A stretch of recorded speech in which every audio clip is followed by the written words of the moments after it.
My name is Cindy. For 28 years since I was born, I believe I have lived by the motto that people are inherently good. I thought that most people could understand each other if they talked openly, and I actually interacted with people in that way. But for the first time in my life, I met someone I felt was completely incomprehensible, and that person is going to be Madison's wife. I never dreamed of it. That day, my father, mother, and I were all restless from the morning knowing that Madison was bringing his fiancée. My brother Madison is 31 years old. We all noticed he had a girlfriend he had been dating for about a year. He became strangely fashionable, was often excitedly looking at his mobile phone, and even went on weekend trips 3 weeks ago. My parents and I were having a little family meeting wondering if Madison was going to get married soon, when Madison said, I invited her to our house this Sunday. I want to marry her. Her name is Rosa, 2 years younger than me, 26 years old. Younger, but becoming my sister-in-law? Feels a bit strange. Well, if I divorced your father and remarried someone younger, he would still be your father. Then I'll also marry someone younger than Cindy, a younger mom. My father laughed along with us, including my parents, Madison and me, plus our cats Leo and Milo. We're a close-knit family of 4. That day, Mom was excited to have lunch together and had been bustling around since morning. Course meals are the best, don't you think? I wonder if their family prefers lighter flavors. Our dad likes his food a bit richer, so I usually cook that way. I hope it suits their taste, she said, preparing the meal. The main dish was steak, and I helped with the avocado salad and seafood pasta. Rosa's first impression was that she was petite and delicate, not flashy but beautiful. And she seemed reserved and gentle. That was my initial thought. Later on, I would learn that first impressions can be deceiving. We introduced ourselves over the meal and the atmosphere was pleasant as we ate. Rosa, true to her appearance, ate little, while Madison enthusiastically ate her share. I'm sorry, I can't eat very much, Rosa said apologetically. Both my father and mother reassured her, saying it was no problem at all.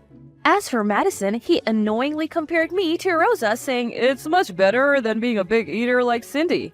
I have people who tell me that eating with me is fun and everything tastes delicious. Food lovers unite! For dessert, we were served Rosa's gift cake along with my mother's specialty. Madison's tall because he takes after his father. He's tall and handsome. My dad is just an old man, Rosa said, making my father blush a little. But around this time, I started to feel something was off. Rosa rarely spoke to my mother and me. In other words, she was only talking to the men. Even when my mother or I tried to engage her, she would only respond briefly and the conversation wouldn't flow. No, she didn't even seem to want it to flow.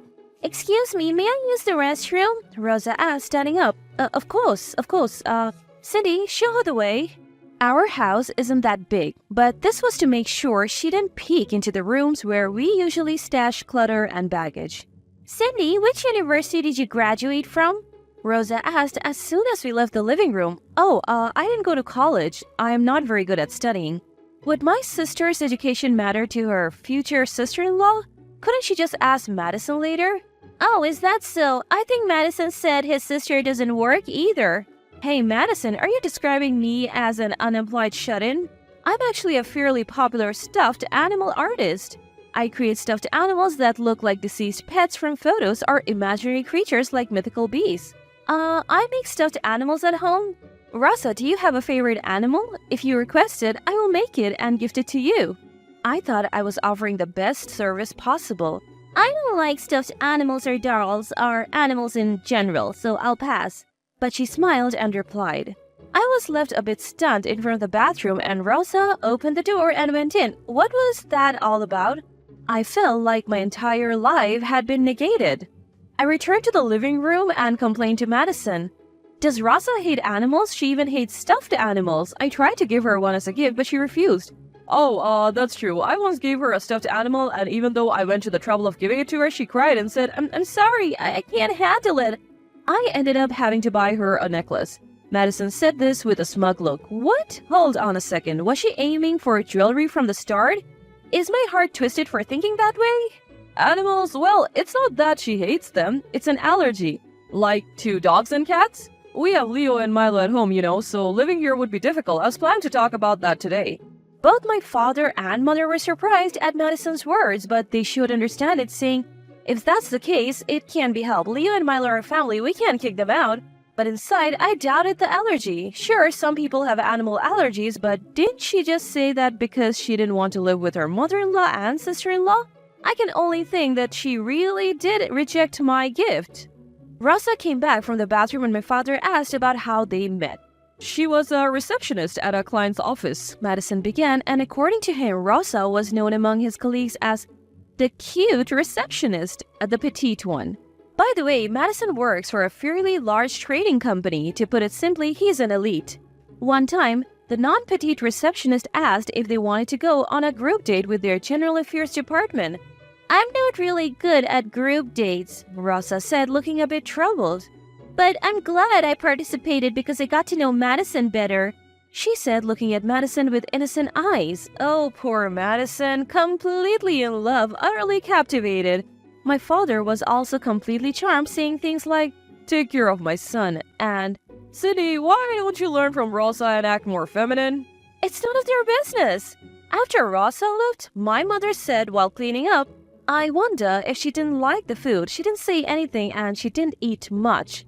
I was also concerned about that. While helping clean up, I probed my mother a bit. She mostly talked to my brother and father and hardly spoke to us, right? Oh, I didn't notice because she was smiling so nicely. At this point, my mother didn't seem to have a bad impression of Rosa. Oh, there are girls like that, aren't there? They're popular with men, but they don't have female friends. If they do, they just use them to show off. My boyfriend, Adolphe, was the one who said this clearly after hearing my story. You think so too? What should I do? I don't like it. I can't believe someone like her will be Madison's wife and my sister-in-law. I was very depressed. Adolphe is 34 years old and runs several cafes and novelty shops. His stores are known for their unique style and quirkiness, and he's become a minor celebrity on social media. We became friends after he asked to display the stuffed animals I created in his store. His requests were for mythical creatures like the three-headed Dogsaurus, dragons, and other strange animals he designed.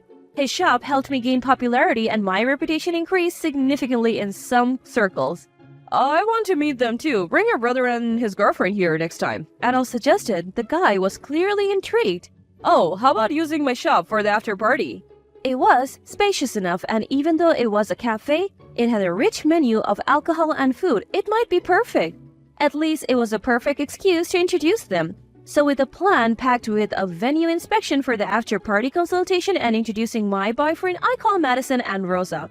Rosa's behavior at that time was something to see. She was amazed by the Instagram-worthy interior and became very interested when she learned it was a hot topic on social media. I am surprised Cindy has such a boyfriend, she said to Adolphe. Not me. When she found out he managed several other shops, she seemed to glare at me enviously for a moment. I think I was a little proud. Madison, completely smitten, didn't notice his female battle at all. He was surprised, saying, Cindy, when did you get such a boyfriend while you were shut in? And asked Adolphe to take care of his sister. I'm not shut in, okay? In the end, the proposal to use the venue for the after-party was rejected due to its distance from the wedding venue and the concern that the quirky interior might put off anyone other than young people. It was just an excuse, so it didn't matter, but I thought Rosa might have wanted to avoid drawing attention to me by using my boyfriend's shop. Yeah, it's better not to touch that girl. If you say anything bad about her to your brother, you will become the villain, Adolphe warned me. I couldn't decide if he was lying or telling the truth. Would Madison trust her more than his sister, with whom he had lived for 28 years? The two families met for the first time. Rosa wanted to book a rather stylish French restaurant. Honestly and embarrassingly, neither my mother nor I had much experience with French cuisine. Rosa openly looked down on my mother and me as we clumsily used our knives and forks, following makeshift manners. And the men didn't notice at all. Same old story. I quickly realized that Sean adored his daughter, and Natalia, who resembled Rosa in appearance, was a genuinely humble and gentle person, subtly caring for my mother and me. What surprised me was that Rosa mostly ignored her own mother. I thought living with a husband who doted on his daughter and a daughter who looked down on her must be quite tough. My mother also said, I feel sorry for their mother. Mom, I have a feeling this marriage isn't a good idea. When I finally said this to my mother, she replied, Yes, I think there might be something wrong with Rosa. The problem was that the men were completely oblivious to this issue. Hey, Madison, does Rosa have any female friends? What's with a sudden question? She does, the receptionist who's not the petite one. She said they're friends. The way he said it probably meant that she was at least less attractive than Rosa. Rosa, she only talks to men like you, Dad, and adults. She ignores Mom and me.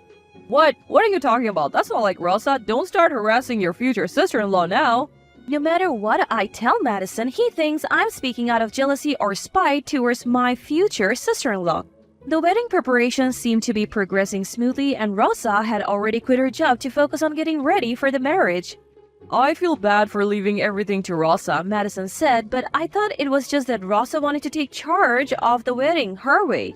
In the end, I had no choice but to watch the wedding day approach. Then that phone call came, the day before the wedding. Rosa called my mobile phone directly. I don't remember giving her my number, but Madison must have told her. Cindy, regarding tomorrow's wedding and reception, could you not attend since you're an unemployed embarrassment to the family? We don't want poor people there. There won't be a seat for you even if you come. I was frozen by the sudden and cruel content of her words. What on earth was she talking about? I had been preparing to attend, and before I could find words to respond, more in shock than anger, the call was cut off. Mom, Rosa just called and told me not to come to the wedding. What? What's going on? I called Madison. It's unthinkable that a sister wouldn't be allowed to attend the wedding or reception. Surely Madison would think so too. Madison was at work and hard to reach. When I finally got hold of him, he said, sorry, but you hate Rosa, don't you? I was a little tongue-tied because I couldn't deny that I disliked her. Rosa said she feels hated by her sister and she doesn't want you to come if you don't want to. She says it's painful to be superficially congratulated by someone who dislikes her. And she's crying. Really?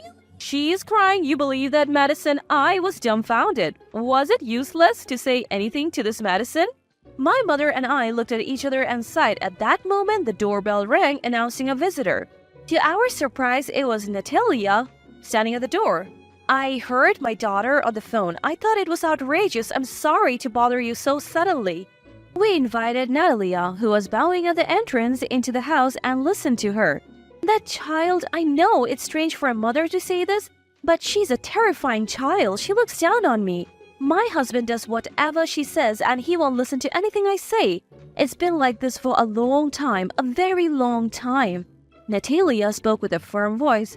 Though she looked pain, I first noticed it when she was 3 years old. She was just touching my makeup, so I scolded her. It would be terrible if she accidentally put it in her mouth.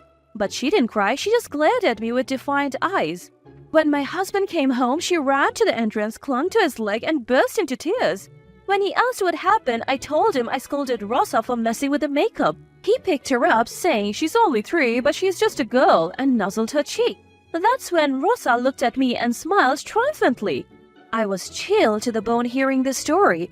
I couldn't believe that from as young as 3, she had been manipulating men using her appearance that made them want to protect her. According to Natalia, Rosa was not only good with men but also skilled at winning over powerful women.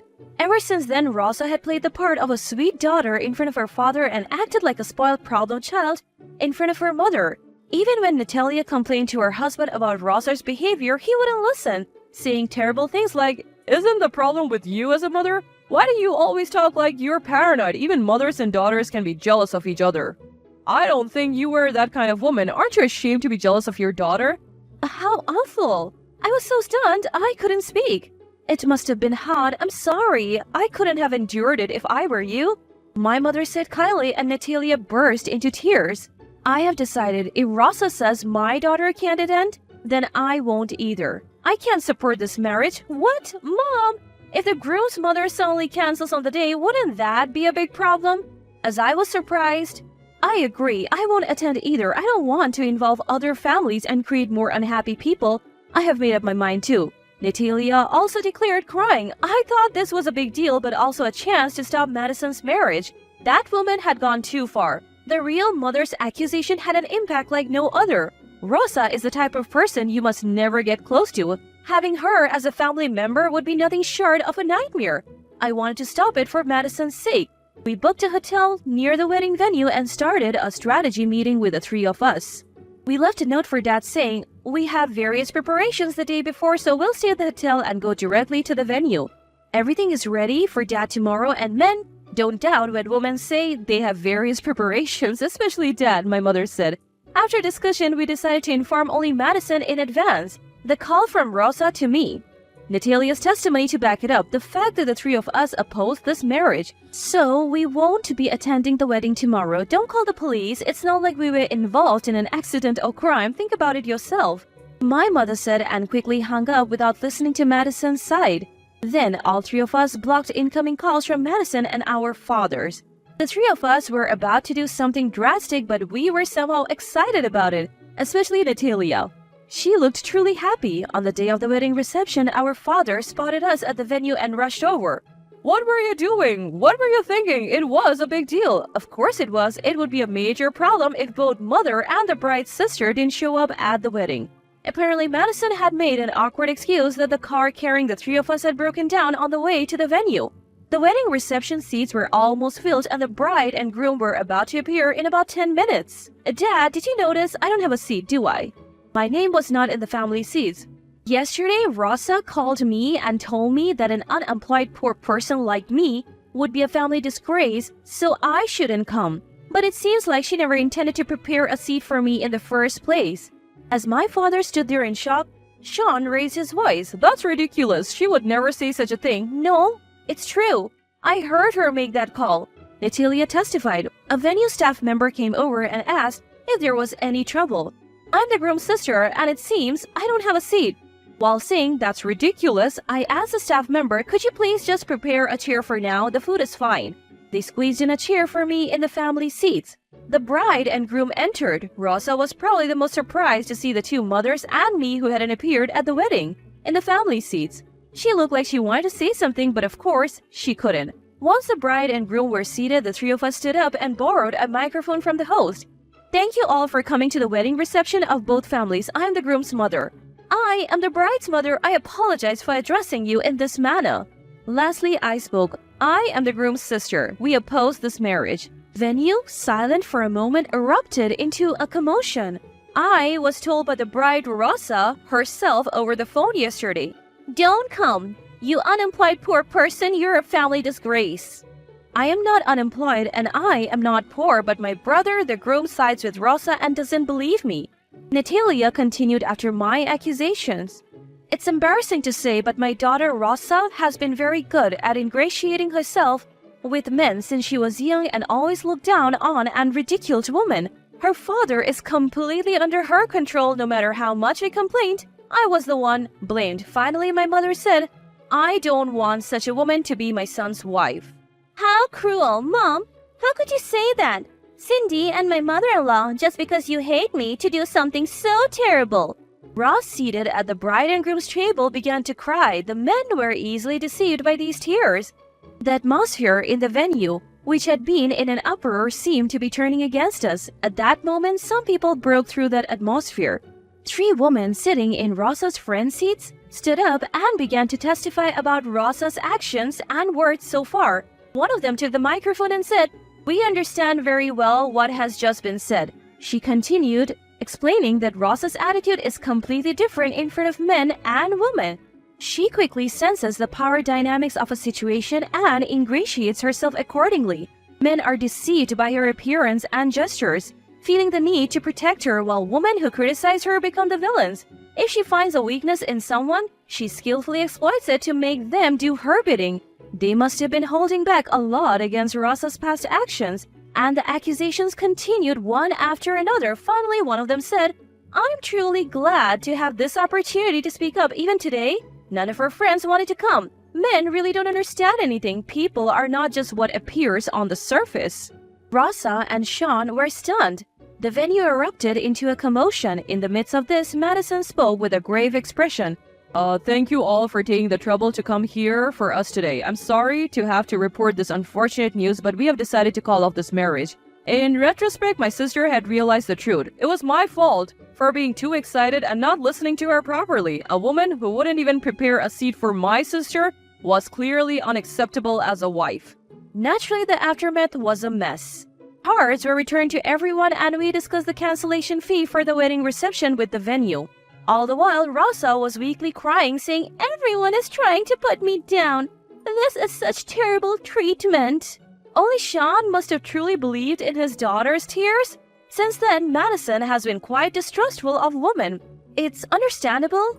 Well, it's good we postponed the registration, and since we announced it at the reception venue, we didn't have to explain it to everyone individually. I tried to follow up, though it wasn't much consolation. Once away from Rosa, Madison seemed to have many realization. If I ever date a woman again, I'll make sure to listen to Mom and Cindy, He said with a wry smile.